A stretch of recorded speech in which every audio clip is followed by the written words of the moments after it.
just start to reconsider and reorient to one desire for change that brought you to this workshop. Just one desire for change that you're holding in your life right now that brought you to this workshop.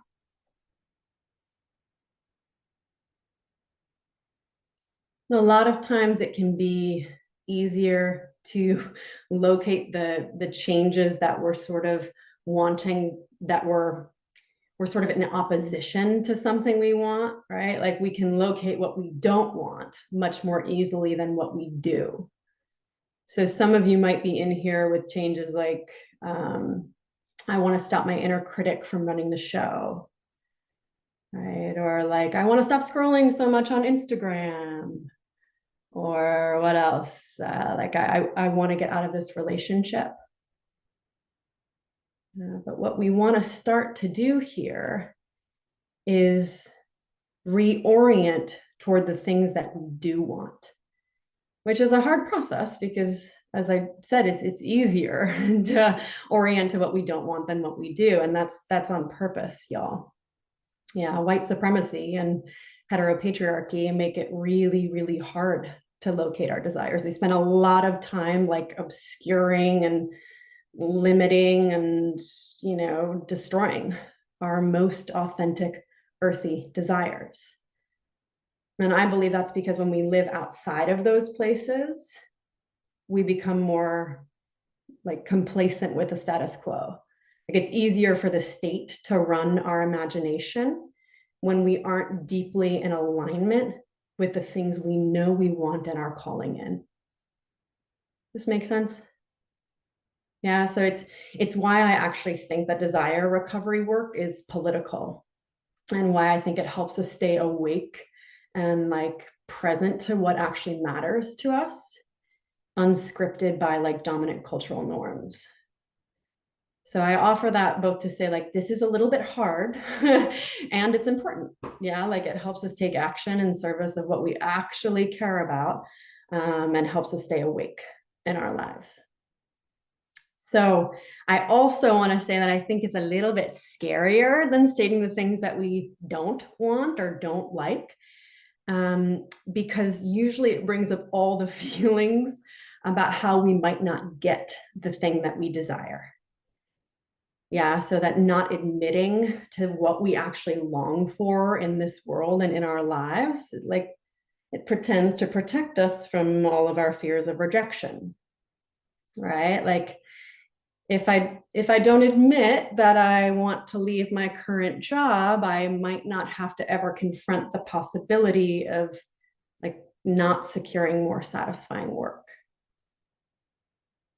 Okay, or like if I don't admit that I'm unfulfilled sexually or romantically, I might not ever have to confront the depth of my loneliness. Right? This trick is that we're actually confronting it every single day, just not out loud, right? Just not directly. Yeah, just by way of again building our collective body here, show of hands if you've like ever not admitted to wanting something for fear of not getting it. Just like a little wave at each other if you've ever avoided that before. Cool, so good to meet each other, right? In the land of avoiding the things we truly desire. Yeah, because it can feel dangerous at times. So this is bold, brave, big work, y'all, and it's also why I'm so preoccupied with the intersection between purpose work and sexuality work, because both are like totally consumed in desire, and both require a refamiliarizing ourselves with desire that I think actually makes for really fulfilled on purpose living. So that's what we're going to do now. Okay, we're going to start to reorient towards your desires, the things that you actually want as opposed to the things that you don't want. Yeah, and so I'm going to pull up a screen here just to give you a little sample of what it looks like to kind of flip the script from what you don't want to what you do. Thumbs up if you can see the screen. Cool. All right. So instead of that example of like, I want to stop my inner critic from running the show, try on something like, I want to practice radical acceptance. Okay. Instead of, I want to stop scrolling so much on Instagram, try on something like, I want to feel present. Instead of, I want to feel less burnt out at work, I want to feel balanced in my purpose. Instead of, I want to get out of this relationship, try, I want to be fulfilled in connection. Okay.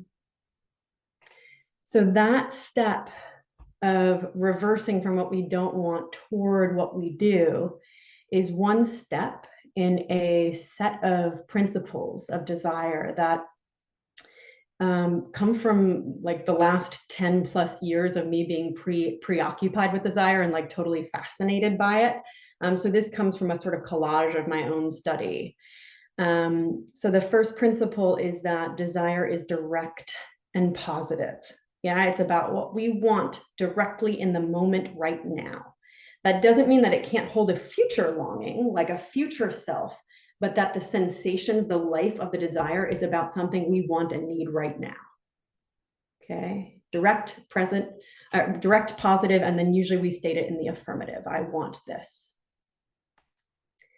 Principle number 2 is that desire persists when we resist. Yeah, so that sometimes, especially when we've been told our whole lives that our like desires are too much or too freaky or too anything, that we give ourselves what I call compensatory bids. Okay, so these are the things that we say like, okay, I want this bigger thing, but I don't think I could ever have it. So instead, I'm going to give myself this thing that satisfies like one part of that longing. Okay, this is a genius strategy, by the way. It makes total sense. But the trick is that the thing that we're actually longing for doesn't go away because we've given ourselves the appetizer or the little snack. Yeah, so like if I want to put out like my next greatest album to the world, ooh, which hopefully someday you guys will hear that. But I just send Johanna a song from that album. That is not going to satisfy the deeper desire for the world to receive my music. Okay. It's going to satisfy one desire, which is like, oh, Johanna's got my song now and we can talk about it and we can like, maybe they'll give me some feedback and that'll be awesome. But the desire, the longing does not go away. In fact, it persists when we resist it. Okay. It often turns up in volume when we try and sort of, tamp it down. And if you're familiar at all with Carolyn Elliott's body of work, Existential Kink, she also says that the desires that are subconscious or that we've not yet brought into consciousness can take the driver's seat of our actions in really what she calls kinky ways. Yeah. So like they can produce results in our lives if we haven't brought them into consciousness and made ourselves aware of them. So this is why this work of recovering our desires, of actually making them legible, visible to ourselves is super important. So we don't find ourselves like cheating in a relationship if that is outside of the relationship structure and our values, right? If we don't find ourselves like kind of apathetically not caring at work, if that's outside of our values and our desire system. Yeah. So it persists when we resist, even when it's inconvenient. Yeah. Third principle is desire is concerned with feelings and sensations, not objects. So, you may have a desire. I don't know, what does Jess have a desire for? Like a really cool new car, Jess? Yeah, really cool new car, but it's not actually about the car that Jess might be longing for. It's the feeling that that car produces in Jess. Yeah, like feeling of freedom or coolness or whatever it is. Car was a bad example, but you get what I'm going for here. Yeah, not objects, sensations and feelings. Okay, and lastly, that desire sometimes inconveniently pulls us out of our comfort zone. Okay, so just a moment here to check in with the change that you brought, the thing that you were longing for in this space. Can you state it in a direct and positive way, using the language of I want? Is it a compensatory bid for yourself? So is it actually like the smaller bite on a much bigger desire that you have? Is it concerned with feelings and sensations and not objects? And then does it feel a little edgy, a little bit beyond your comfort zone? So what we're going to do now, y'all, that we've oriented to the principles of desires, we're going to start to actually kind of find them in your own body. Okay. So I want to encourage you to make yourself 10% more comfortable, however you want to do that. Okay. So that could be, you could turn off your screen for a moment. If you want to get horizontal, you can go horizontal with your screen on too. But just, lean back 10%, make yourself feel a little bit more spacious, little bit juicier here. And we're going to start to prime the pump of desires. And we're going to do that by orienting again to the phrase, I want. And I'll offer that this can be a pesky phrase. Yeah, sometimes we might be judging ourselves for the wants that we have, or if you're like me and you're on high alert for the evil scams of capitalism and the ways that they might feed us desires, just trust in this moment that we are going to a deeper place here and that desire wants to direct your life.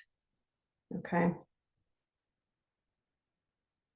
So from that 10% more comfortable place, start to locate in you a hotspot for desire,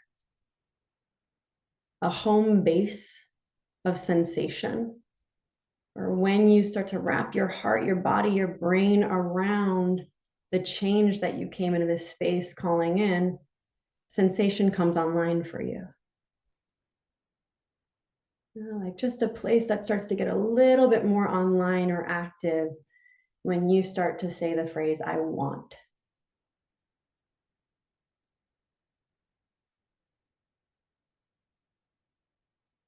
And almost like we're moving from that place and letting that place have a voice.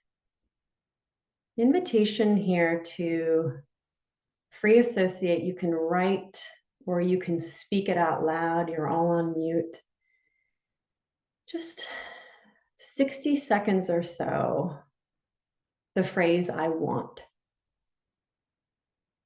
Yeah, and they can be I wants all related to the change that you are coming in here. So we're going to stay on theme as opposed to I want a million different things, which of course we all come with a rich constellation of wants and desires.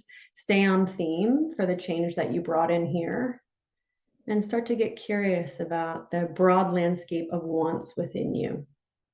And let's take just 60 seconds or so to write some of those down.